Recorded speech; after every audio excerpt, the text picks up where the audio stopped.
Hi, let's quick review what I eat in a day. ব্রেকফাস্টে ছিল smoothie because almonds আর জিরামেথি ওয়াটারের স্ন্যাপ নিতে ভুলে গেছি, সো ব্রেকফাস্ট দিয়ে একবারে স্টার্ট করলাম। মিড মর্নিং স্ন্যাকে আজকে কোনো ফ্রুট ছিল না, বাট কোকোনাট ওয়াটার ছিল। এবার লাঞ্চে আজকে ছিল ভাত, স্যালাড অ্যাজ ইউজুয়াল যেমন থাকে, পনিরের একটা তরকারি করেছি, আর এঁচোড়, আর ডাইজেশনের জন্য কার্ড। ইভিনিংয়ে হাজব্যান্ড আসার পর চা বানিয়েছিলাম। চাটা দেখতে ভীষণ টেম্পটিং লাগছে না, খেতেও ভীষণই ভালো হয়েছিল। এরকমই আমরা পছন্দ করি দুধ চা।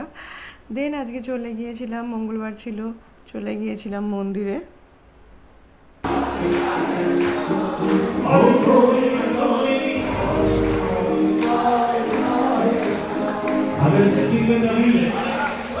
দেন মন্দির থেকে বেরিয়ে এটা প্রসাদ দিয়েছিল, মন্দির থেকে বেরিয়ে গিয়েছিলাম এই প্রসাদ নিয়ে। আর এটা কৃষ্ণ মন্দির, এই মন্দিরটা আমাদের বাড়ির পাশে, তো ভাবলাম বাড়ি ঢোকার আগেই এই মন্দিরেও দর্শন করে যাই। দেন বাড়িতে এসে আজকে খেয়েছিলাম এক বাটি পায়েস, শুধু পায়েসই খেয়েছি, এইটুকু পায়েস খেয়েছি, আর কিচ্ছু খাইনি ডিনারে।